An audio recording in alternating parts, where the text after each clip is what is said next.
White பாயா ஏற்றுறோம். Oil ஒரு 3 litre ஊற்றிக்கிட்டு ஏலக்காய் 10 கிராமு, பட்டை வந்து ஒரு 10 கிராமு, சோம்பு வந்து ஒரு 10 கிராமு, நம்ம லவங்கம் மட்டும் 15 கிராம் போடுறோம். கீரி வச்ச பச்சை மிளகாய் ஒரு 50 கிராம், நம்ம நைஸாக வெட்டி வச்ச வெங்காயம் ஒரு 1 கிலோ, 100 கிராம் இஞ்சி, ஒரு 100 கிராம் பூண்டு சேர்க்குறோம். இதை ஒரு 2 நிமிஷம் நம்ம அப்படியே வதக்க வேண்டியதான்.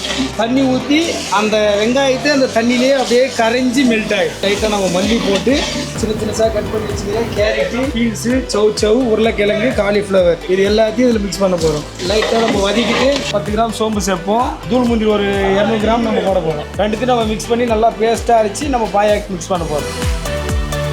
இப்போ உங்களுக்கு பார்த்தீங்கன்னா தெரியும், ஒயிட் கலரில் வரும் பாயா. நம்ம இதுக்கு தேவையான உப்பு போட்டுக்க வேண்டியதான். தேங்காயும் நெய்யும் நம்ம இறக்கும் போது நம்ம மிக்ஸ் பண்ணணும். இப்போ வந்து கொத்தமல்லி போட வேண்டியதான். ஒயிட் பாயா ரெடி ஆயிடுச்சு.